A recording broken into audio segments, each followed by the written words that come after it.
नमस्कार। आज हम 17वीं तथा 18वीं शती की महत्वपूर्ण चित्रकला शैली बरोक कला के बारे में चर्चा करेंगे। पुनरुत्थान युग के अनेक कलाकार आकृतियों की गठनशीलता, परिप्रेक्ष्य, संतुलन एवं वातावरण के संयमित संयोजन से ऊब कर नवीन प्रयोग करने लगे थे। यह प्रवृत्ति माइकल एंजेलो एवं रैफेल आदि में आरंभ होकर एल ग्रेको में बहुत स्पष्ट हो गई।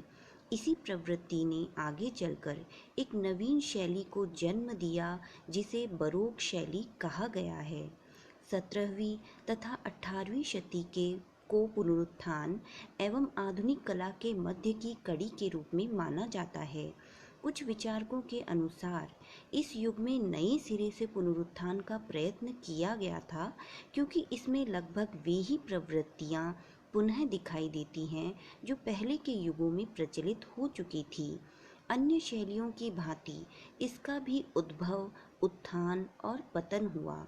इसको भी प्रायः राज दरबार, धनिकों तथा चर्च का संरक्षण मिला और चित्रकला में अन्य पूर्ववर्ती शैलियों की भांति बाइबल, शास्त्रीय इतिहास एवं मिथकों के आधार पर विषयों का अंकन किया गया। यह युग भी ऊंचे और बड़े कलाकारों से प्रभावित रहा। इस युग में बेर्निनी, पुस्सीन, रूबेंस, रेम्ब्रा, वेलास्केस तथा तियोपोलो जैसे महान कलाकार उत्पन्न हुए।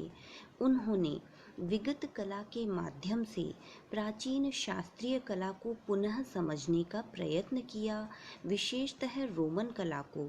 फिर भी इस युग में रंगों के बल अधिक स्पष्ट और रंगीन है, धरातल अधिक विविध है, शैलिक अधिक अलंकृत है, छाया प्रकाश के प्रभाव अधिक नाटकीय हैं और संयम की बजाय उन्मुक्तता भी अधिक है। इस युग में रेनेसां जैसा परिष्कार नहीं है। कहीं कहीं कोई विशेष प्रभाव उत्पन्न करने की जानबूझकर कोशिश की गई है। आरंभ में कलात्मक गतिविधियों का केंद्र रोम था, किंतु कुछ समय पश्चात फ्रांस का विशेष महत्व हो गया। प्रायः फ्रांस, स्पेन, हॉलैंड, इंग्लैंड तथा मध्य यूरोप में राष्ट्रीय कला संप्रदायों ने इस कला को बहुत आगे बढ़ाया और अनेक नवीन संरक्षक बनाए। नए संरक्षक बनने तथा कला के व्यापक प्रसार का कारण कला में छोटी चित्र विधाओं का विशेष उत्थान था, जिनमें व्यक्ति चित्रण, दृश्य चित्रण, स्थिर जीवन एवं लोक जीवन का अंकन किया जाता था। व्यक्ति चित्रण तो बहुत प्राचीन काल से ही लोकप्रिय था। अन्य विधाएं पहली बार उतनी ही व्यापक हुईं जितनी बाइबल, इतिहास अथवा पौराणिक कथाओं को चित्रित करने वाली विधाएं थीं। 18वीं शती में फर्नीचर तथा आंतरिक सज्जा का भी बहुत महत्व हो गया और चीनी मिट्टी के खिलौनों, पार्सेलोन के रूप में एक बिल्कुल नई कला का आविर्भाव हुआ। इस युग में शैलीगत विभिन्नताएं भी बहुत अधिक हैं। अलग अलग स्थानों पर एक दूसरे से पर्याप्त भिन्न शैलियों का विकास हुआ। बरोक शैली में वेनिस के कलाकारों ने समृद्धि, शान शौकत तथा भव्यता का प्रदर्शन किया। फ्लेमिश कला में मध्य 17वीं शती के लगभग रूबेंस की कला में भावों की प्रबलता, आवेग, गतिमत्ता, हलचल एवं उत्तेजना का अंकन हुआ है। आकर्षक तथा भड़कीले रंगों का प्रयोग हुआ है। स्पेन में चर्च का प्रभाव अधिक था, अतः कला में एक संयम रहा। फ्रांस की बरोक कला में इंद्रियता, आदर्श, रोमानी सौंदर्य आदि का प्रयोग हुआ, जो आगे चलकर रोकोको शैली में परिणत हो गया। डच कला में सादगी तथा घरेलूपन है। 17वीं तथा 18वीं शती की संपूर्ण कला के हेतु बरोक शब्द का प्रयोग उचित नहीं है।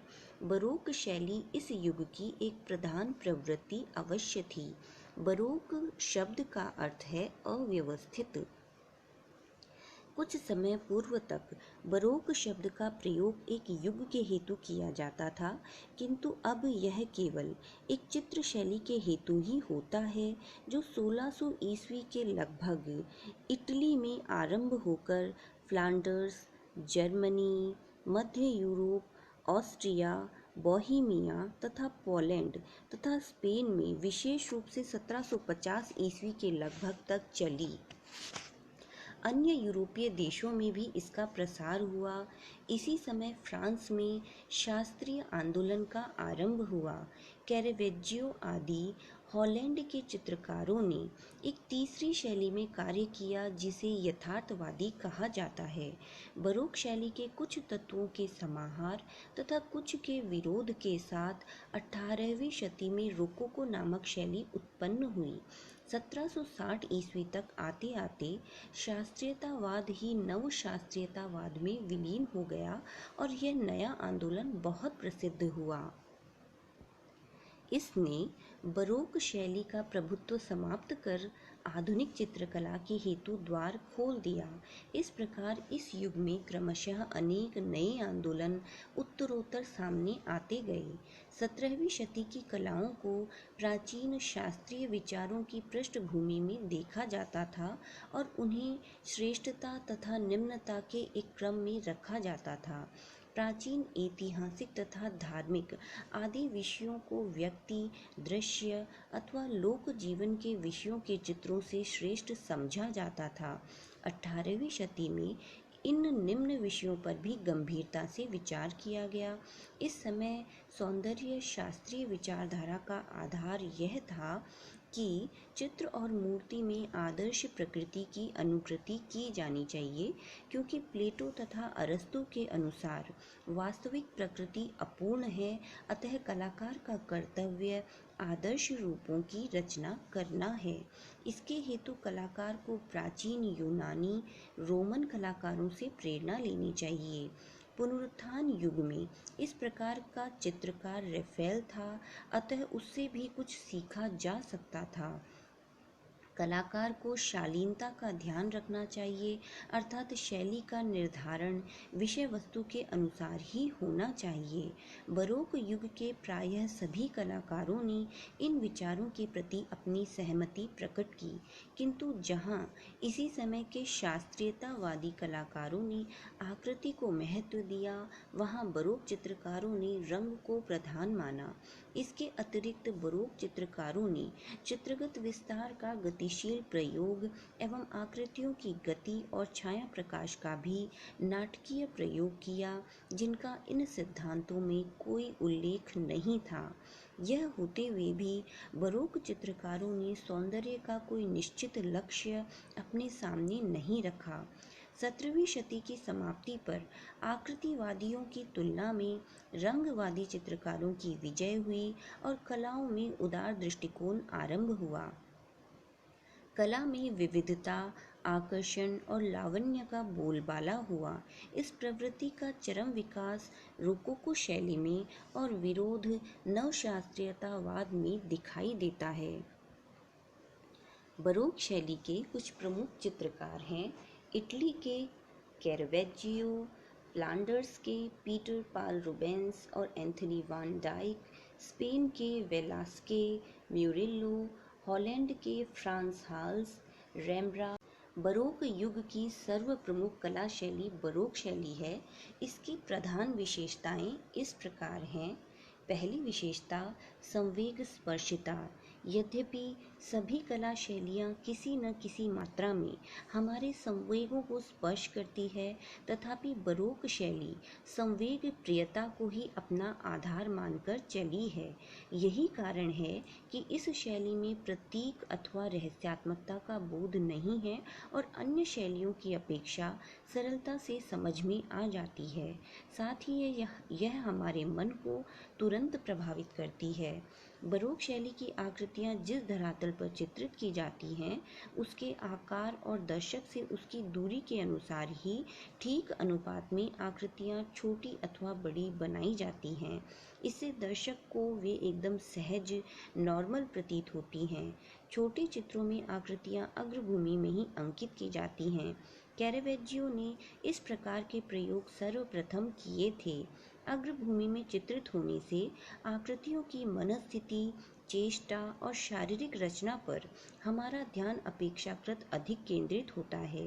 इस तकनीक का प्रयोग कैरेवेजियो के अतिरिक्त लुडोविको कैरेसी, गुइदो रेनी, कॉर्तोना, रूबेंस, वान डाइक तथा रेम्ब्रा आदि ने भी बहुत किया है। पृष्ठभूमि शनय शनय अंधकार में से प्रकाशमय होती गई है और कहीं कहीं हल्के प्रकाश में प्राकृतिक दृश्य भी उभर कर आ गया है।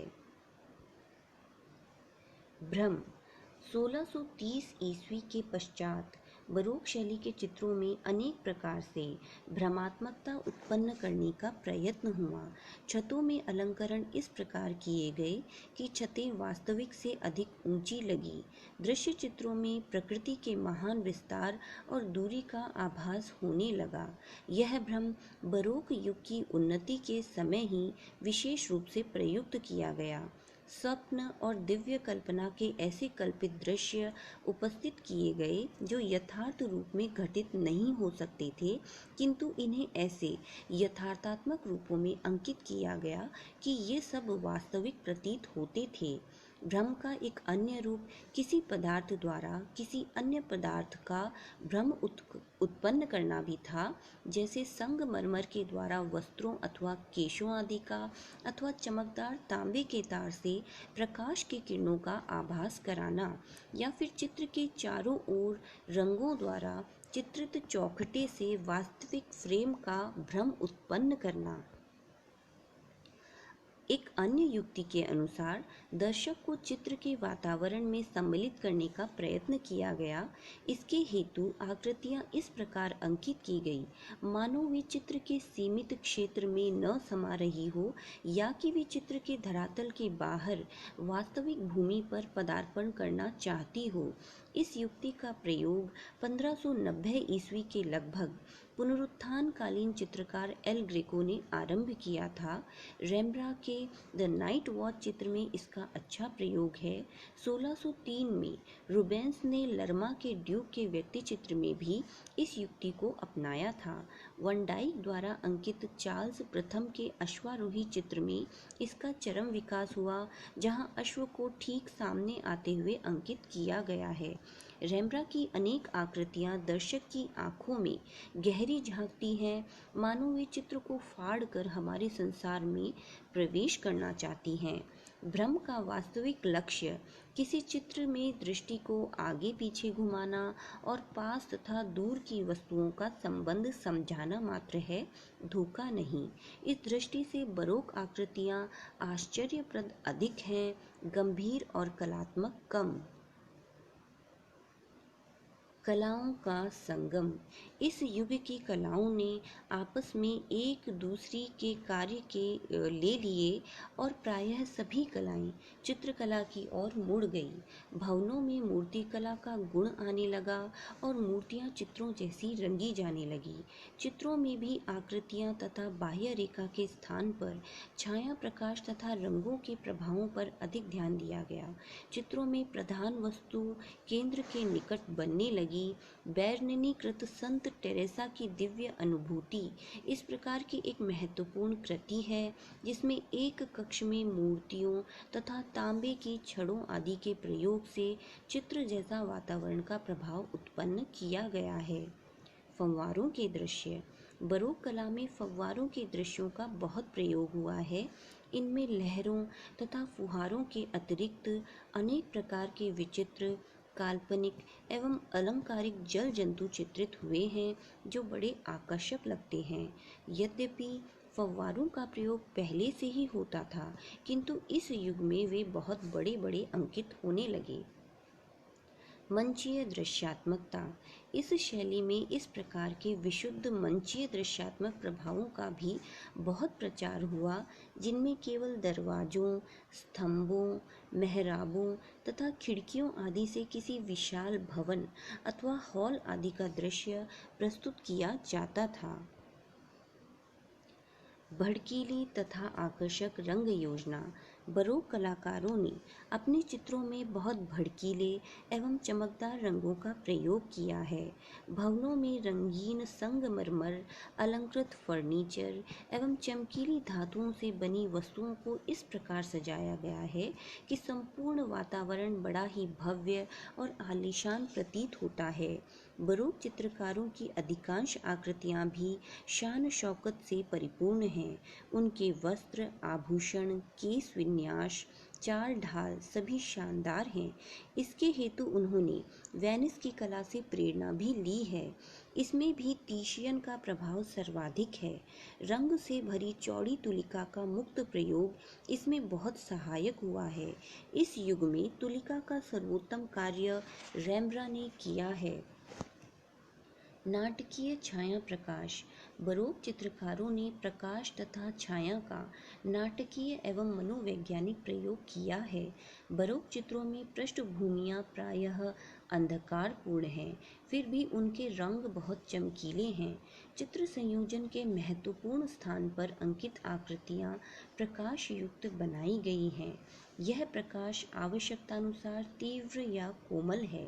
इस प्रकार के प्रयोग करने वाला प्रथम कलाकार कैरेवेज्जियो था। उसका प्रभाव वेलास्के तथा लातूर पर पड़ा, किंतु इसका सर्वोत्तम प्रयोग रैम्ब्रा ने किया। द नाइट वॉच, रात्रि के प्रहरी में इसका नाटकीय और उसके व्यक्ति चित्रों में इसका मनोवैज्ञानिक उपयोग बड़े ही प्रभावपूर्ण ढंग से हुआ है। इस वीडियो में हम इस टॉपिक पर यहीं तक चर्चा करेंगे। नेक्स्ट वीडियो में हम बरोक शैली के इटली के प्रमुख चित्रकार कैरेवेज्जियो के बारे में विस्तार से चर्चा करेंगे। सो प्लीज़ इस यूट्यूब चैनल को ज़रूर से सब्सक्राइब करें। Thank you.